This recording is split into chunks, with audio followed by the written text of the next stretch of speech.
With the 7th annual Kombinatas festival fast approaching, we are looking back at some of the most memorable sessions from last year's main stage. This time, Vilenica will give a talk about practicing direct democracy, the case of Serbia student movement.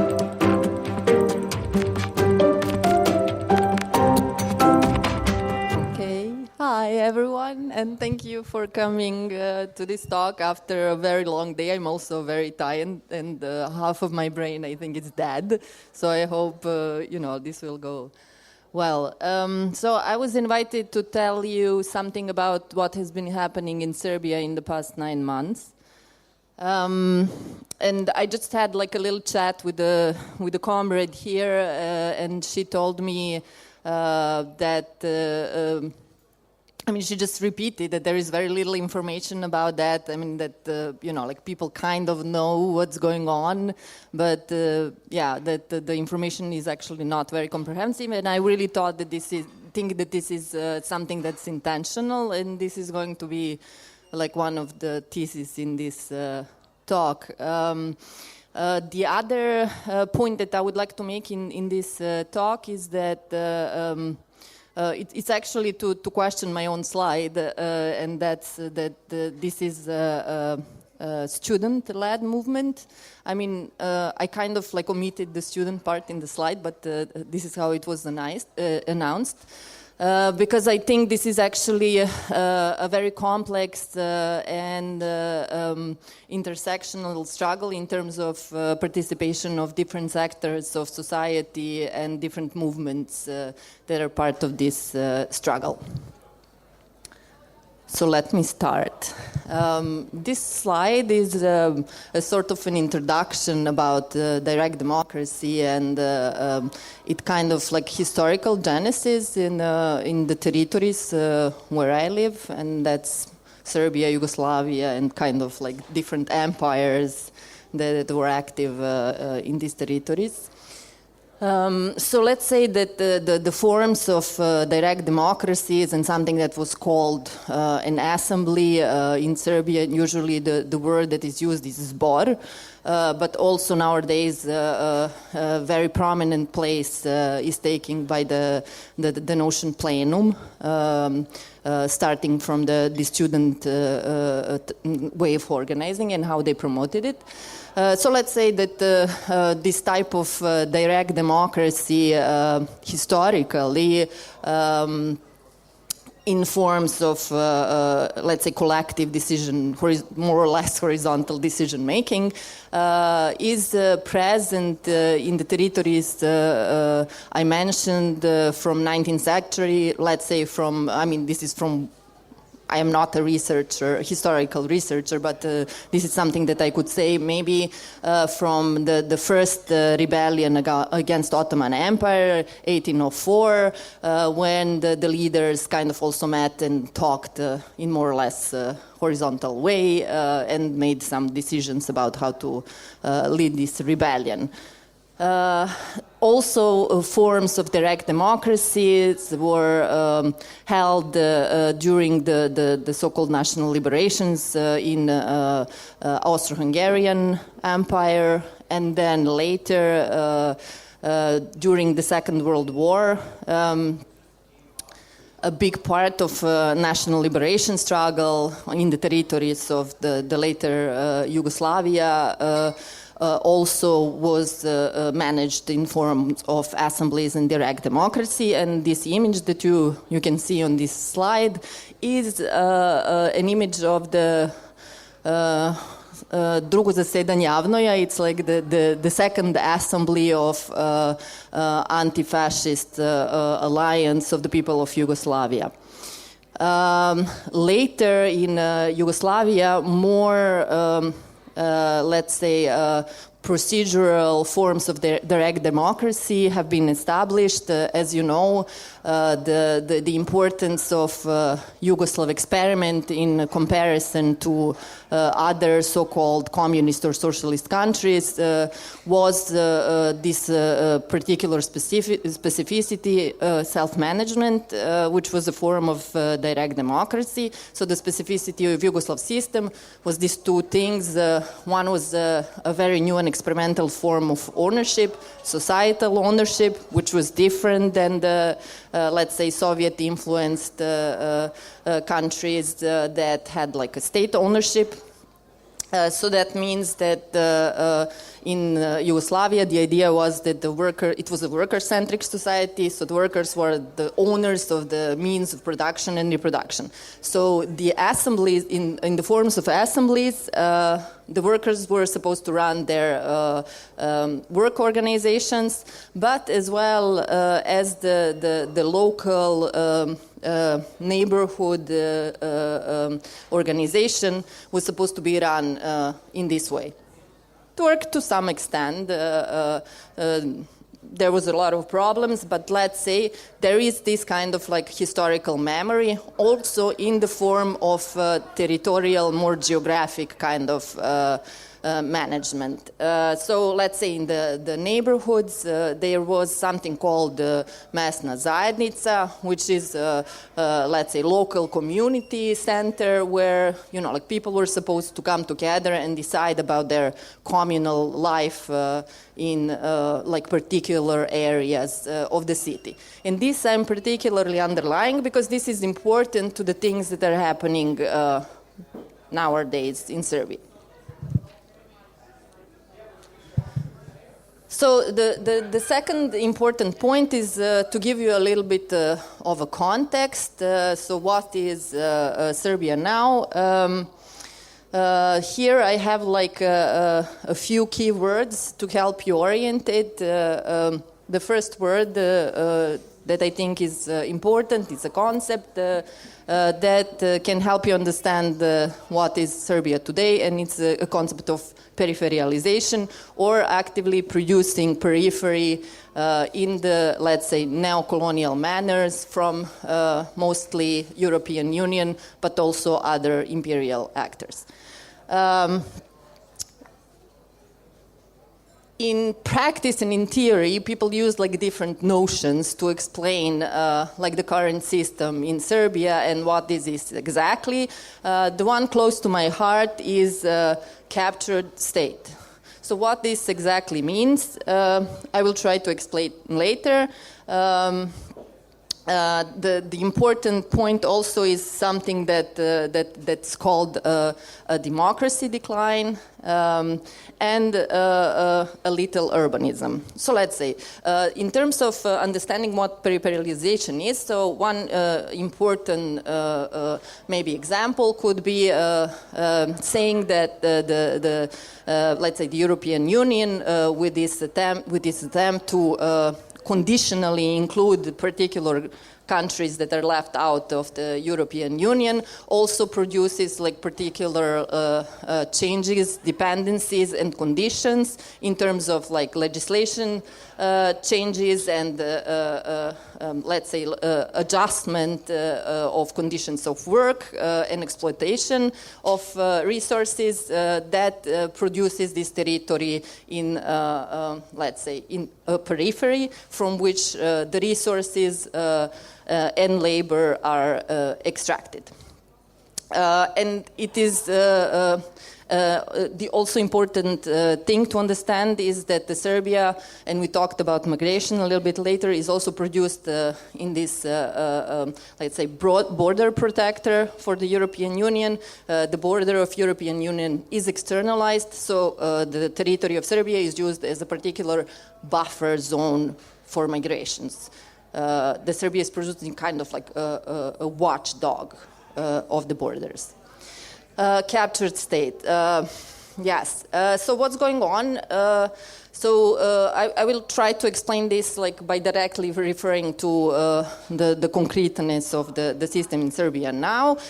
In 2014, the Serbian Progressive Party came to the power, and in this, let's say, in this more or less a decade, they managed to completely capture all the public institutions and function in terms of corporate bourgeoisie in relationship to these neo-colonial regimes and created a sort of, let's say, a structure that resembles, let's say, economic mafia structure, more or less, based on corruption, nepotism, and so on.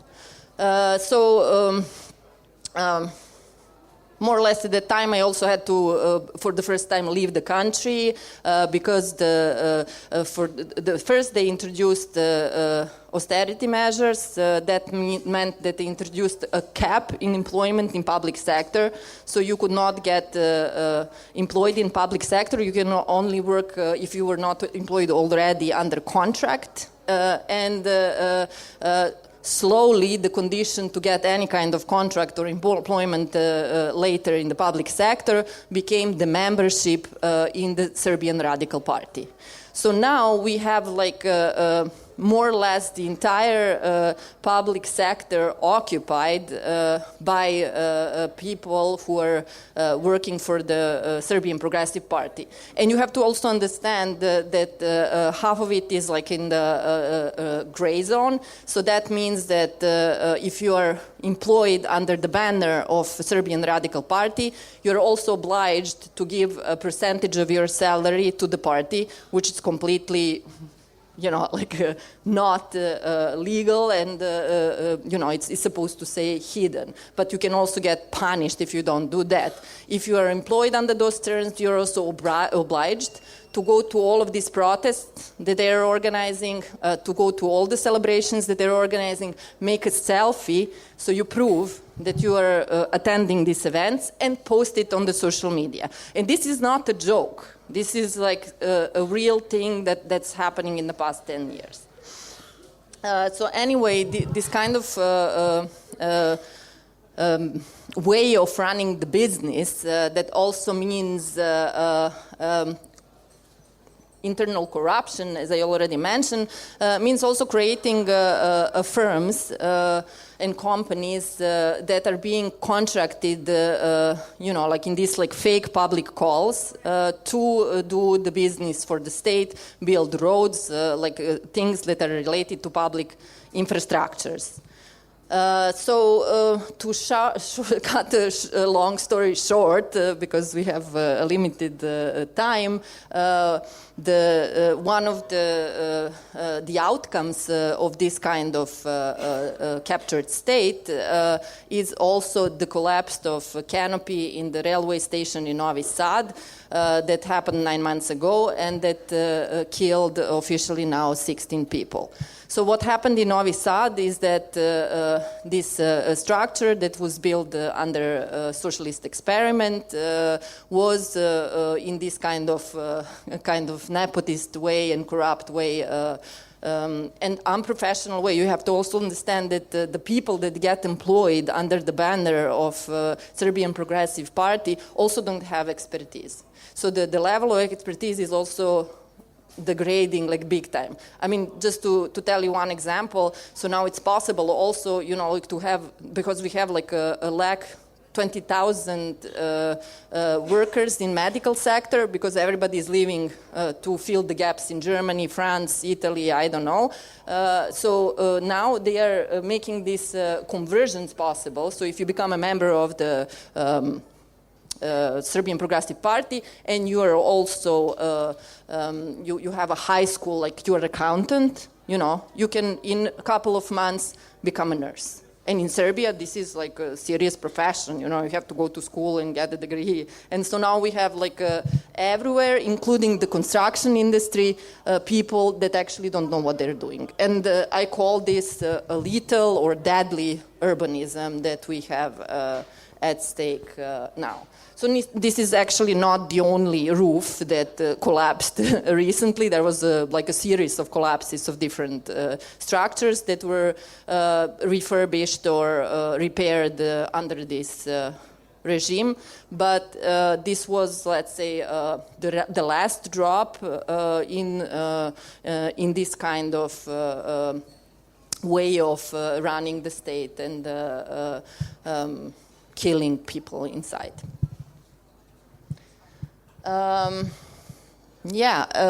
So as I said at the beginning, there is very little knowledge about what exactly is going on and about the complexities of this regime and also the resistances to this regime. And I really think it's intentional because there is a proposition that's coming from this peripheral state. So instead of calling it a social movement or civil society organization or any of these kind of like Western constructs that like frame peripheries into pacifization, I propose that we use another notion, and I call this notion periphery in movement, and it comes out from this conversation that I'm having with comrades from Latin America. They use this notion societies in movement. This comes from Raul Zibeki, our comrade and journalist from Uruguay, to explain what is actually happening here and to allow this propositionality to come forward. So what characterizes the periphery in movement is this specific peripheral regime that I just explained to you, and it has like different shades of gray in different countries that are produced into peripherality. I don't know, if you look at Albania, for instance, or Kosovo, or I don't know, Montenegro, you will see variations to this topic. I would also say that the space of movement, the actors of this movement that is happening it's much broader than how the West imagines the social movement. So it's not only let's say mass mobilization in protest, and this is how the movement is represented. It's like an anti-regime protest, and it's like a kind of spontaneous mobilization of people. So this is not what's going on at all. And it's not civil society actors like, I don't know, NGOs or this and that. These actors exist, but this is not, who is the only actor in this movement, and it's not like the left or the right or like any of these sectors that we kind of like are used to, that from the Western perspective the movements have been conceptualized. But it's very, very, composite, complex, and intersectional. And in the following 20 minutes, I will try to explain like how and what's going on. Speaking about propositionality, recently I was thinking about two things. So one thing is, and you will see that later, it comes from this proposition of blockades. And everything must stop for the periphery to move forward, because the way the things are running, it's not possible anymore, because we will all die under the roof, and these roofs are everywhere now. And the other one is this concrete propositionality, from which one of them is a direct democracy. But not the direct democracy in terms of, oh my God, it's an anarchism, but it's a tool for mass participation that is happening in Serbia. So how all of this started, after the collapse of the canopy in the railway station in Novi Sad, and after a series of horrible events that struck Serbia in the past years, including also the first mass shooting that was committed by a school kid that killed his pupils, his friends in school, and a school guard. People have been trying to mobilize in a more or less like in this particularly to express grief, let's say, because all of this was really, really horrible and really hard, and like people were just trying to express their grief, but even expressing grief, was kind of repressed and punished, and there was no space, and there was no space to breathe, really. So after the collapse of the canopy, again, people mobilized. They went silently on the street just to keep silent together, just to mourn together, just to express this deep fucking sadness that they felt, because all of these people died under this fucking murderous regime. This sign says you have blood on your hands, and it's kind of like directed to the responsibility, the systemic responsibility that exists in regards of the regime under which we have been living for as long as I have been telling.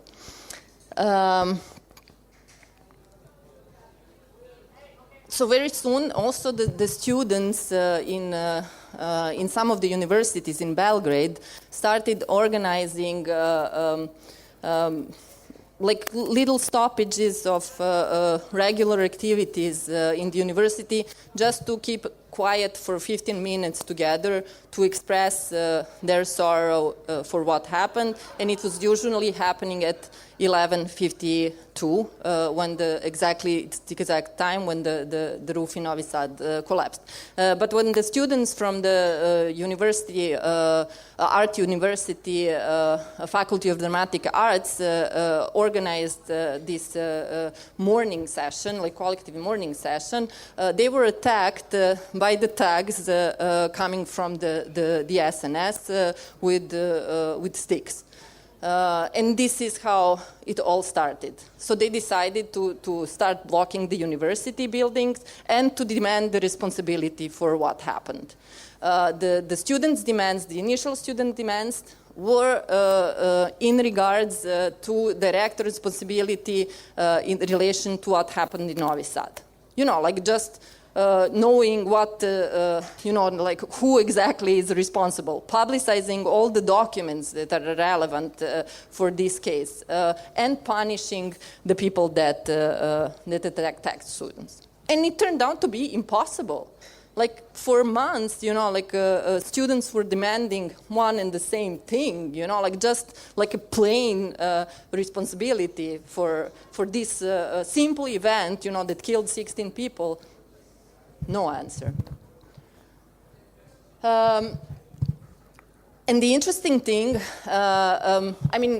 students themselves say, when they started their blockades, they had no idea what they are doing. So they started very slowly trying to understand and find the procedures and understanding what is the best way to engage as much as students as possible in all the 9 universities in Belgrade that one by one started going into these blockages, and organizing blockages meant, that there was no teaching, that the buildings were blocked and the students were staying and sleeping in these buildings. And that also meant that there had to be like a collective decision-making process. So what they actually did is look into, let's say, near past in the kind of like regional organizing. So they found this, let's say, Studentska kuharica. It's a student cookbook that was made by the students in Croatia that went into a blockade a few years ago. With their particular demands that were related to the education system, and started using these like very simple procedures of direct democracy, like how, it's really, really like interesting now. Like I think that every citizen to Serbia now knows, the signs of approval, how to ask for a word, how to ask for a replica. This is like something that's really well known, how to behave respectfully and, do collective decision making. Sometimes it's really, really funny. Like people do like this all the time. So this image is from. Can someone tell me like when how much time? Where is my Georgi? So should I like really like compress now? No? Okay. Okay, because I don't want to keep you like all night. So this image is actually from the rectorate of University of Art. So the innovation that they did in this process of direct democracy is to create a federal system. So all universities in Serbia are a network, and they do decision making together. So this is something that never happened anywhere. I don't know the example of this, and this is like really a big thing that kind of like influenced the entire movement. So they have like a delegate system that kind of participates in this collective decision making that they later publicized in their social media. So at the beginning it was only their Instagram page that was something that was presenting their decisions, and they were trying really to avoid this like model of leader, because the media immediately went into mode to look for another leader of the moment. But in the beginning they didn't want to first speak publicly. Then they found a way to kind of like rotate and have a certain representation in media. Now they are the students are invited in all the public let's say discussions in the media, mostly not on the national television, but let's say on N1 and the other media. So they have their presence in the media sphere without one person that became a leader, which is also quite significant change for what we know, and how movements behaved like prior to this. In parallel, there was a constant call from students to spread this struggle across the society, and because there was a huge pressure on them. So what was also happening is a particular how to say, a liberation in terms of liberation from fear.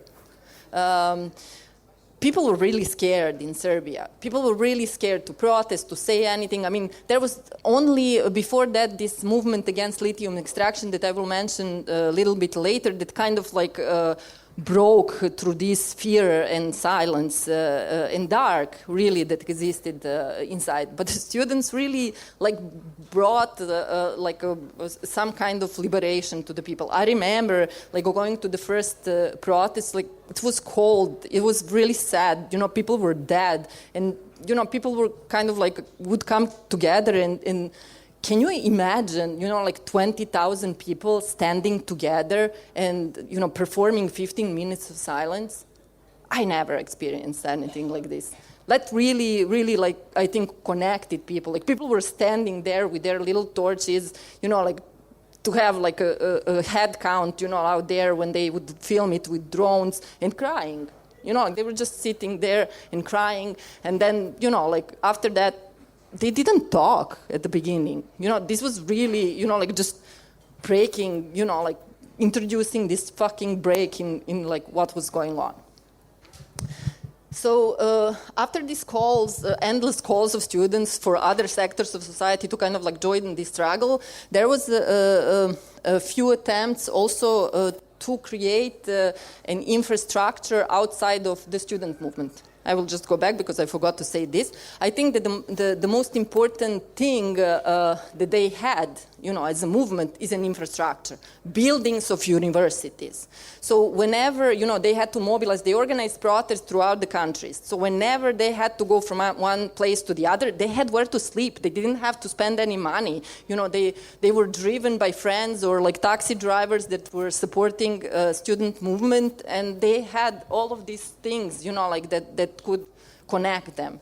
But also, like other sectors of society didn't have their spaces, and the student spaces were kind of closed because you could enter only if you had an index, like the student book, like to show that this is you. You could only enter in this way. There were attempts to create other spaces, and one of these attempts, this is not on the picture, but was an occupation of Cultural Center of Belgrade, in which I took part also, which is a cultural center in the very central part of Belgrade, almost on the square of the Republic. And in this action, the newly established, let's say, informal union of cultural workers called Culture in Blockade decided to take over the cinema. So just one part of this infrastructure of the Cultural Center of Belgrade.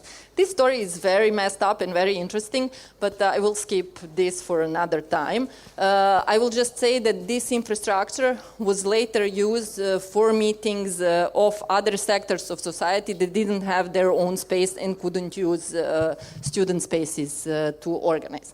What you see on the picture is an occupation of SKC, Students' Cultural Center, which was taken from students in the process of transition and occupied for private interests also of the people who were closely connected to the party. So the students occupied the Students' Cultural Center and reclaim it for the use of the students, also with intention to imagine what other forms of culture and student culture we could create as in some other conditions that were not the ones that we live under.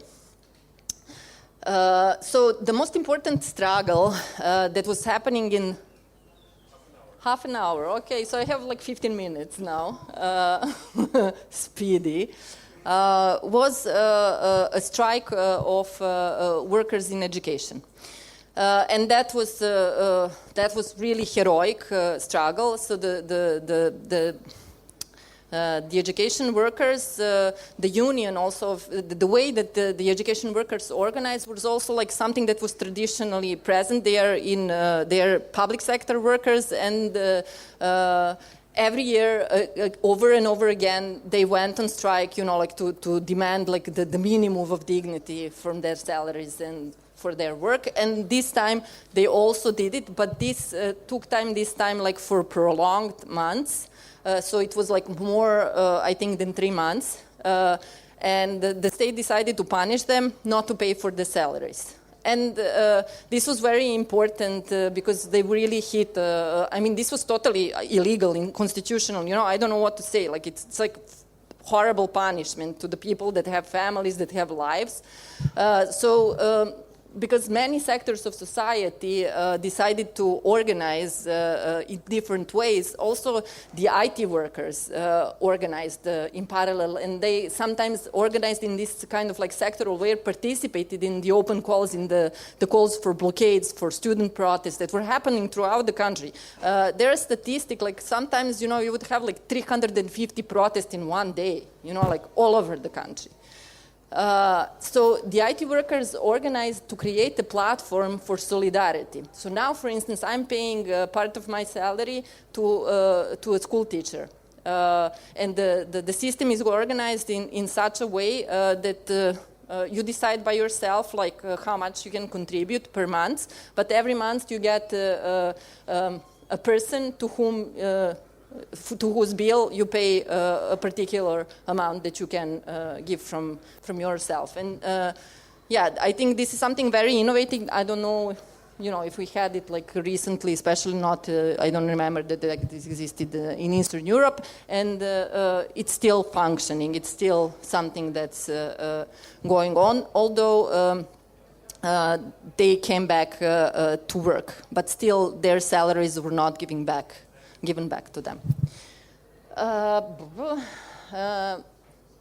In parallel, there was call for a general strike. There was 2 big calls for general strike that we tried to organize, but it was very difficult. It was full mess. The labor law and the striking law is very unfavorable. I work in the higher education. So, for instance, in higher education, you have a minimum obligation of work is to give exams. So how can professors in university go to strike if the students are blocking university and the minimum, that you have to perform is to hold exams? Like at the beginning of the struggle, the professors at university tried to organize these strikes, but the students really didn't want it.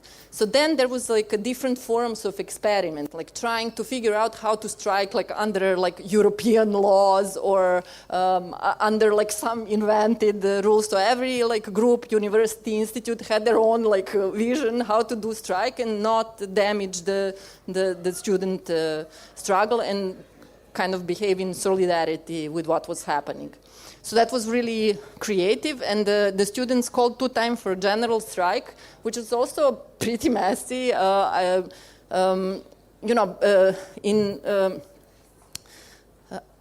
What Jirgis was saying about the unions kind of, the historically resembles some situation in Serbia. So we have these like representational unions that are connected to the political parties usually, and they are not working in the interests of people. So they are very, they're working in the interests of business usually. And there was some little attempts to create like different independent unions outside of that, but that was like very small or repressed in the attempt usually. In the private sector, there is very little organizing. In many times you sign the contract in which you say that you will not organize in any way against the company. But the people really wanted to support the strike. So you had like really contradictory situations in terms of like how we imagine, like a general strike and workers organizing. So for instance, you had like little companies where the owner of the company is in favor of the movement. So he would allow his workers to go on strike. So it's not that the workers that asked for a strike, it was like the other way around. It kind of like went also in the public in the kind of like services like cafes and restaurants, and then in the social media, if the restaurant or a cafe would not go on strike, they would be like shamed. There was like lists of the ones that we should not visit that didn't allow their workers to strike on that day. I know the best the situation in higher education, but the similar situation is in other sector as well. The labor law and the striking law really doesn't allow for people to organize general strike. So many people, you have this kind of like procedurality that, I don't know, before you go on a particular form of strike, you can go the announcement strike, which is a couple of hours, like going off the work. But to do that, you also need to sit on your chair in your working place. So, like it's all like totally crazy. Anyways, one of the beautiful things that students managed to do is to bring together these like rotten representational unions, work with them, sit on the table with them, and come up with an agreement to ask for the changes in the labor law and in the striking law. So this is something that's still ongoing, and I think this is like really like extraordinary. In parallel to this, I was also participating partly in this. We were trying to find, to establish what we call društveni front, societal front, and this is a structure that unites workers from different sectors, like workers in the medical sector, in judges, lawyers, peasants, educational workers, you name it, to come together in an assembly and create a structure with kind of like common denominators that were decided together to create this a structure that will help us in the long term to keep accountable whoever comes to power in the future. And I think this is also an extraordinary contribution that was also done in direct democracy. I was participating in assemblies. Also the records exist from like the notes from every meeting, which I think it's going to be like a really important documents for understanding like how to do it maybe in other contexts. In parallel, we had like a really strange situation of repression, let's say at the beginning. So the beginning, the tactic of the repressive state was we call it the tactic of exhaustion. So they just pretended nothing was going on. Literally, like totally ignore it, like the media, like the national media, totally ignore it. At the beginning, they didn't at all report, pretended like literally that nothing was going on. But then, there was also blockades that lasted for days of the national television that kind of pushed them to start reporting of what was going on and give some space to this organizing. But in parallel, like the state already for some years back uses this like mimicry strategy. I still have to come up with like a better explanation, but they imitate everything that people do in resistance, they imitate it. So because there was a movement, they decided to create a movement. So they call it, the president announced the organizing of the movement with a big protest, gathering of his followers. It's the movement for the state. Because we are terrorists and we are against the state, he creates movement from the state-led movement from the state. It's like totally insane, but we have this exists. And because we have like students in blockades, they created the encampment in front of the parliament building in Belgrade, in the Pioneer Park, that is called Students 2.0, the students that want to study. So there, like in this sense, he gathered like some students that want to study and some people, that are pretending to be students. That is called now Chatsiland. It's very complicated to explain Chatsiland. I will skip that.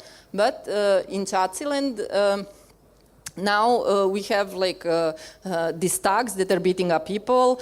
We have like people who are in different functions in public sector throughout the country that pretend to be students.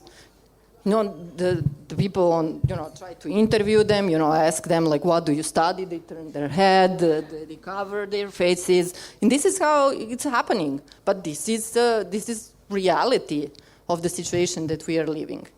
And the president is presenting this struggle as a colored revolution. I don't know, do you know what colored revolution is? It's kind of like a Western instructed revolution to kind of against this, socialist or communist regimes, more or less. And that couldn't be like far from, reality. So he also promised to write a book how he won the colored revolution, which we are still waiting. He promised it like a few months ago, but it's still not published. So there is a lot of jokes around that, actually. Okay. In Serbia, we also created this strategy of keeping the tension, and this is I think, something that contributed to the longevity of this movement, and we are in this movement for 9 months already. It's kind of exhausting, but we call it pumping and stewing. So, people are like making a lot of like jokes coming with pumps and, like cooking pots. It's like creating tensions nonstop. So creating little actions, protests, whatever, like shit, like every day, everywhere, coming together, talking, making a performance. I don't know, like just being there and keeping the energy alive. So this has been happening in many ways, but one of the, for instance, interesting ways, and also it's connected to this media manipulations is a student in every village. So the students are also organized in these working units. So there is a working unit for optimization of a plenum or assembly. There is a working unit for workers' rights, but there is a working unit called student in every village. So they literally go to every village and they put a stall and then they talk to the people, explain them what's going on, because some people are just watching news and they really don't understand what's going on, and they just try to be close to the people. And they also walked across the, the entire state, but also throughout Europe to bring some messages to some institutions, which I don't know what they think about, but okay. I don't know, should I go a bit? I don't have much time. Okay, I will try to keep it short. So now, there was a constant calls for the other sections of society to kind of join this struggle. And then there was this very important protest that happened on the 15th of March when the state used this sound cannon against people and then claimed it didn't use it. And there was a whole thing around that. But also, spreading direct democracy way of including people came up as one of the possible solutions in these situations in which students were under a huge pressure. So they called, for self-organization in mesna zajednica, and all of a sudden people, in Serbia who were just waiting for a moment, to be called and do something under some conditions that are possible, started really gathering in the local municipalities. So I come from the city of Pančevo, which is 13 kilometers from Belgrade, north in the region of Vojvodina, and it's kind of I don't know, tiny city, 50,000 people maybe. 300 people came to the first assembly. And how it was organized, well, I was thinking about we should organize an assembly, in our, little mesna zajednica. And while I was thinking about that in the car with my friends, someone sends me, a link to the Viber group that someone randomly already created and invited people to come in front of this building from the socialist times, because in our law still it's possible to organize this kind of assemblies in mesna zajednica, but it's a kind of one-time meeting when you want to decide about something particular and give it to, there is a procedure about that. You have to collect, I don't know how many signatures and blah, blah, blah. It's an initiative. So people were at the beginning confused around these proceduralities, are they legitimate or not? But soon they realized that it's not what it is all about, and they started really organizing actions, and it's now a huge mobilizing potential. So now most of the things that are happening are organized by local zbors, local municipal initiatives that exist around the city. Let me tell you something about that. So after this huge repression that happened after the protest in Vidovdan, where police attacked people with tear gas and beat them up, and there was a lot of physical damage to the people's bodies that happened, people started organizing on the level of these local assemblies and zbors and organizing blockades throughout cities. And these were mobile blockades. So, for instance, they would block one street, and in the next step, the police would come to remove them, but they would just remove themselves and go to the next street and put containers in this street. So it was full mess. The police couldn't really locate, and they were just moving in the cities, around. And it was, because there was a bit of a fall of energy, after this protest and all of this repression, and that really brought up energy up. And it was really a moment when the people took up this movement. So now mostly it's organized in students' assemblies, but also very significant participation comes from the local assemblies. Do I have time? 25 minutes. Okay, so maybe I will not Yeah, the latest demand that the movement introduced, because at the beginning this was not a demand, because the people just asked. They didn't want to make this another, anti-regime protest. Like they were like, you're not responsible. You're the president. You're a representative function. Go away. We want the institutions to do their job. So they were addressing the institutions. But it turned out to be that institutions will not work until this regime is out of the image. So now they introduced the demand for the elections. And there is a lot of conversations around who the representative of this society, let's say periphery movement, would be, like who would be that political actor. And there is a lot of conversations about the so-called student list. But anyways, like what you're seeing is like now there is this action ongoing. So people are asking for elections on the banknotes, of dinar. So every money that you get in Serbia give us elections on it. So there is a lot of little actions like this. So I will just finish by saying that in the last 3 days there has been a horrible repression of the movement happening. So people started going and making protests in front of the offices of Serbian Progressive Party throughout Serbia, but the SNS thugs started organizing and clashing with people, like throwing first eggs, frozen bottles, and pyrotechnics on the people, hurting many in this process.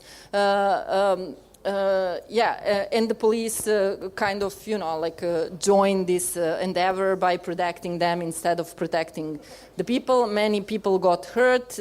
Many people are under arrest now. So there is a huge repression happening now, and people are organizing to get the people out of jail. So we don't know what will happen.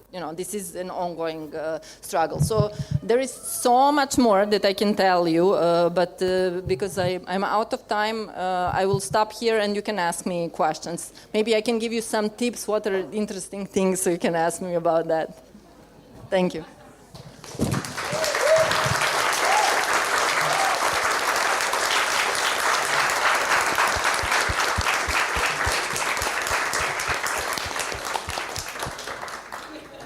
Tips, right? Okay, so it feels very personal. Last 9 months, what's happening the day before yesterday in Novi Sad, that these are some crazy and very important stories to be speaking about. So let us collect. We have enough time, actually. We just wanted to do an extensive Q&A so we can share the feelings, we can share the questions and inputs. So I see a hand there that we'll start with, but now as I go there, think about it, right? How did it make you feel? Is there anything that feels personal in a way about how you've been working lately? So let's think of that, and meanwhile, I'll give you the microphone for the question. Thank you for a great presentation. I just wanted to ask 2 questions shortly. Why is the social movement frame the one which is being rejected? Is it also rejected by the movement, which was also similarly done in Bosnia during the plenums, where I think they used the translation would be civic or civil movement? Is this the sort of distancing from Western organizing, and maybe there is also articulation on this? And also, what were the possible demands which could have happened? Maybe there were push and pull from different directions of a more structural approach or a more equitable class struggle or anything else. Maybe they were clashing, and now the demands are a little bit more simplified, which fits all in one common denominator.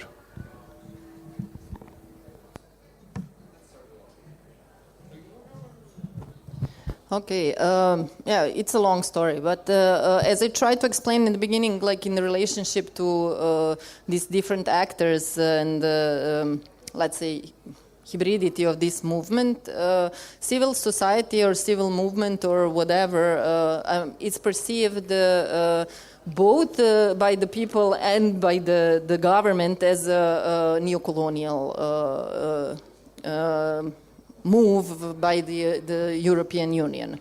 So how I perceive it also is as something that was installed in Serbia in order to, introduce this kind of Western concept of democracy that never actually came, that was not really meant to introduce democracy, but was meant to discipline us in different sort of way.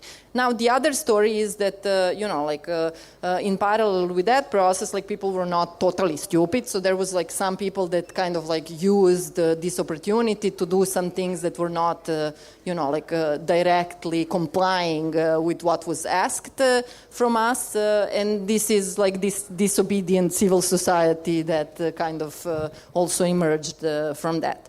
In parallel, people are also very disappointed with the representational democracy and with the political parties. So at the beginning of the movement in first, let's say 5 months, they were like strictly against any kind of participation by civil society and political parties.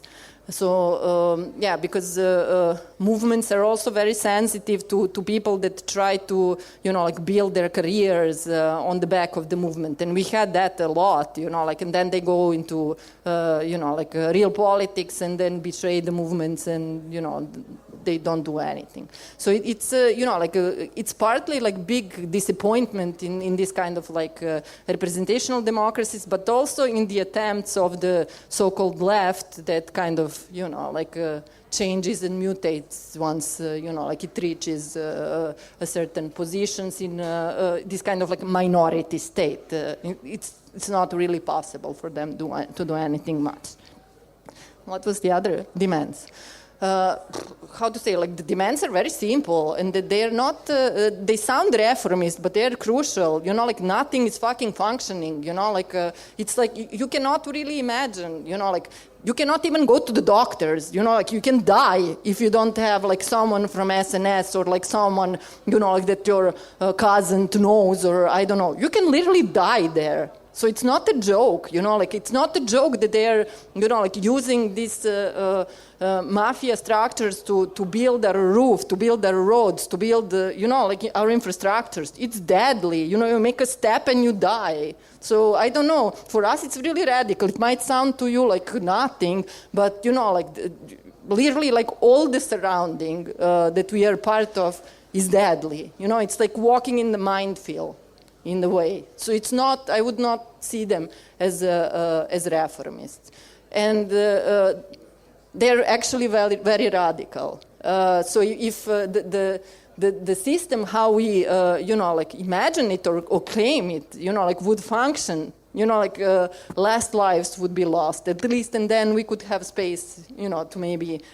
But the good thing about all of this is that, it's not like reformist in a way that you have these demands that are vague. In parallel, you have a whole process that is changing everything from its roots. It's like establishing something else in the process of fighting for these so-called reformist demands. No? So it's not about the demands, after all. It's about, what's happening, from here to there, I would say. Okay, thank you, Anna. Any more questions? Let's see, we have one hand there, perfect. While I'm walking, any more ideas in there? Okay, one more hand, perfect. Okay, let's go on right here first. Please. Hi, so, my question comes from a personal experience when I participated in some protests of solidarity in Ljubljana, and I noticed some signs that were, I suppose, belonging to historical Serbian military formations, and also some signs with a map of Serbia, containing the whole Kosovo and Metohija. So those are two things that I think require a very strong leader, and are, it seems, quite present also among the students, at least in diaspora in Slovenia. So I wonder, is there any, how does it show in a democratic process, if there's any impact of it? You mean the, yeah, I mean, I ended up here with this, I kind of, where is it? Yeah, someone made this sign. So this is like all the kind of like bad things that you know, the current president, we don't even want to call his name, so I won't mention it, did. So one of the things is Kosovo, and I would say this is like a very, very complicated issue. I even don't know where to start. I think I would need like 5 hours to talk about that. But I would say yes and no. So there was this protest on Vidovdan where everybody got so disappointed because there was like a couple of nationalistic speeches, and you know, like all of a sudden, like all the protest was so stinking and nationalistic and worth of shit. You know, which I mean is really installed as a kind of like virus to destroy the movement. So I understand your question, but at the same time, I think it's very harmful in this particular moment to set it, you know, like that black and white. I do think, and I wrote a lot about the colonial politics of Serbia against Kosovo and all the war crimes that happened there. I was also part of the peace movement during the 90s. I also think that Kosovo is not Serbia, but officially, you know, like the number of countries that acknowledged Kosovo still, you know, allow Serbia to claim that, you know, like this is part of its territory. There is also, you know, I don't know. I think that there are bigger experts on the national questions than me in this room, especially in Serbia. So maybe we can say something later about this. It is, let's say, it is present, but how to say? I think that the narrative is strongly changing. In particular, in case of Novi Pazar. Which is totally like breaking Islamophobia in Serbia, I would say. And this is really like iconic image nowadays in Serbia. It's like two students. So one is a student, I don't know, from Belgrade probably, like with the traditional like, hat šajkača, which is, you know, like he's dressed like a Serbian nationalist. And next to him there is a Muslim girl from Novi Pazar with the Palestinian scarf and wearing hijab, you know, and they are fighting shoulder to shoulder, you know, like they're organizing protests together. They are really like rebelling these nationalistic divides that exist in Serbia. So there is like strong even like, you know, like some of my friends, you know, like from Bosnia, they think this is bullshit and these people should rot in jail. They probably, I'm abolitionist, I don't believe in jail, but, you know, like whatever, I think these people should be strongly punished for whatever they did. But for instance, there was also like speeches of the people who partook as soldiers in the war, like saying, you know, publicly that it's enough of this shit, you know, like we don't want these divides anymore. Like our kids, you know, like are the Muslim kids. This is all our children and we are fighting for all of them, you know, there is no divides anymore. So I think there is, you know, like a significant change in regards to that ideology that is happening. And I think, you know, like if you have in mind, you know, like what we went through in the past 30 years, this is a revolutionary thing.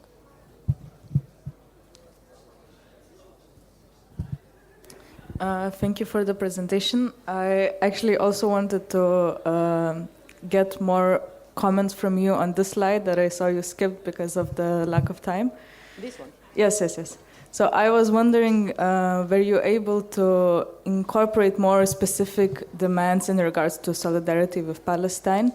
Because I think like in a lot of other European countries at the same time, there was a lot of discussions and discussing the necessity of similar ruptures as you experience in Serbia. of like student organized strikes and blockades of like roads, which didn't really hold so well in other cities that because they were, I guess, not fighting for their own benefit. I see that these are different contexts, but I'm just wondering, were you able to also use this momentum of like mass mobilization to incorporate some demand for Palestine? Yes, I mean, Novi Pazar has one of the biggest pro-Palestinian and Palestinian solidarity movements in whole Serbia. Serbia has like a very minor response to the genocide that's ongoing. There is a very tiny group in Belgrade that is doing like a little bit of work, but nothing more. But people in general, you know, like in Novi Pazar, have been mobilizing, and that politicized their children, who are the students who are now leading this movement, and are politicizing the whole movement in a way. So at the beginning you couldn't see like a Palestine flag anywhere, but now in protests they're, you know, like quite present, and even like in the spaces where the assemblies are held, you can see a Palestine flag. So that's a really interesting issue, actually. I'm also part of the group that's called Ultra Red, and we started this journal called Ultra Red Militant Sound Inquiry. So there is a first issue, it's about conjunctural analysis and pedagogies of the movement. So now we are working on the issue that's actually trying to inquire into these pedagogies of anti-genocide and Palestinian solidarity struggles and how they are changing other movements. In particular, you know, some comrades are working with the housing movements in Los Angeles and in London, in Canada, and I'm trying to come up with some kind of narrative that will explain what exactly was happening with this situation in Serbia. So yeah, wait soon. Okay then. Any more feelings, questions, inputs? I see one right there, and then in an auction. Okay, perfect. Let's go there. Thank you very much. Most of the things were answered, but I have a question that regarding the system. If it were to fall, do you think that things would change also in Republika Srpska in Bosnia, or they might come up and try to save the system in Serbia in case they feel that their interests are threatened?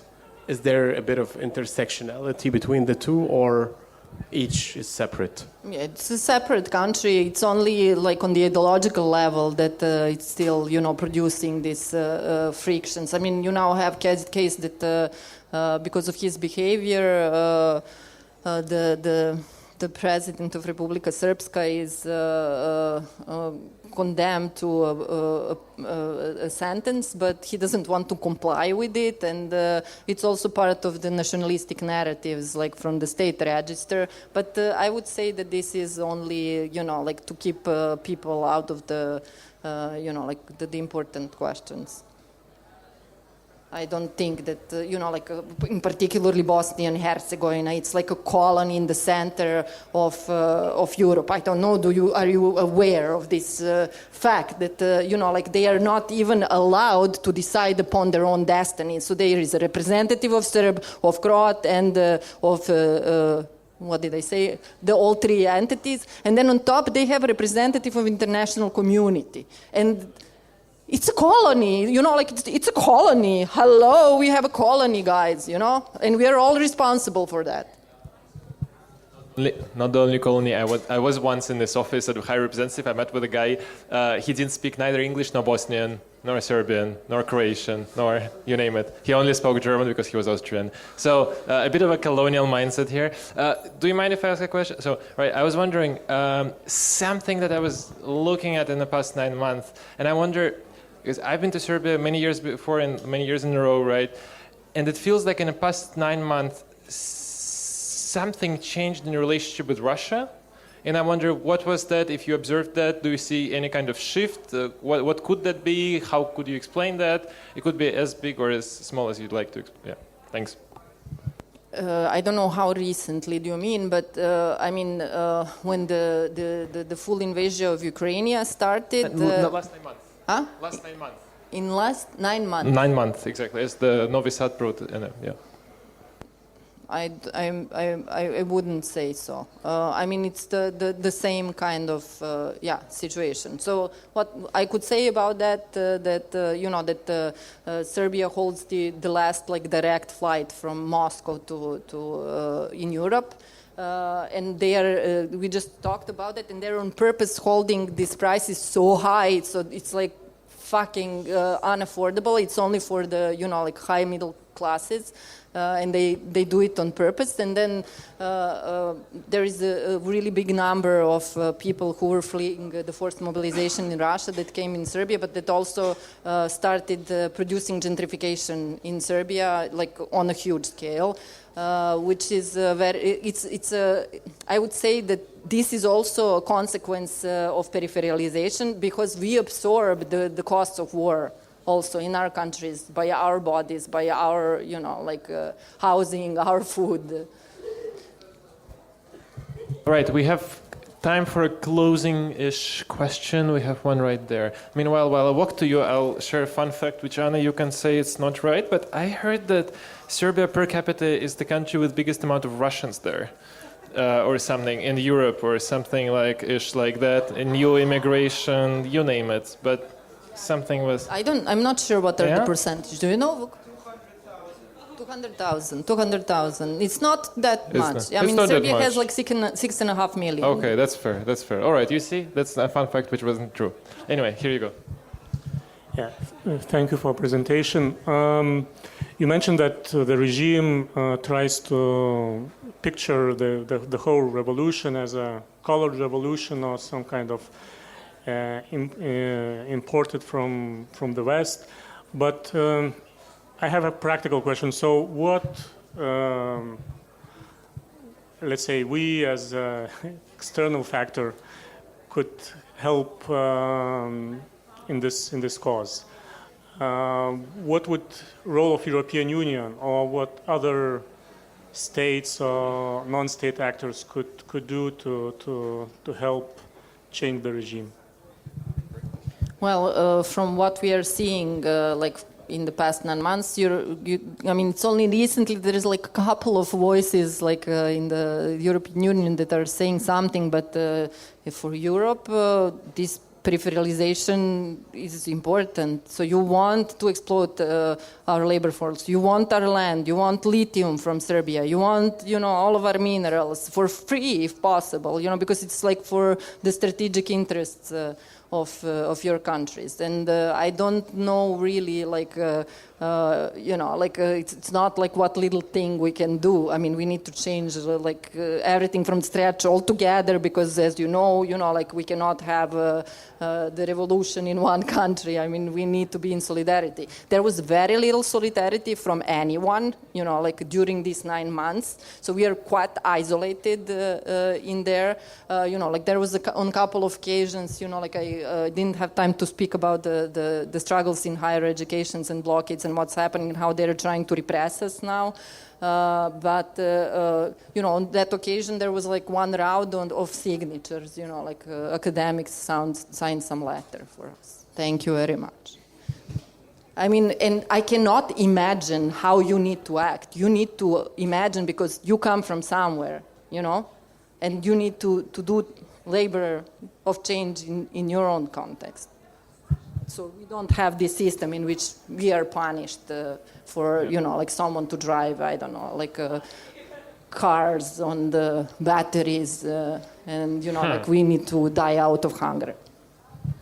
Right. So that is about the time we close the session. I'm looking into your eyes, trying to see if there is one more question or an input that you'd like to share. And if not, which is totally fair, we had such a productive session. Anna, thank you so much. Let's applause it again, right?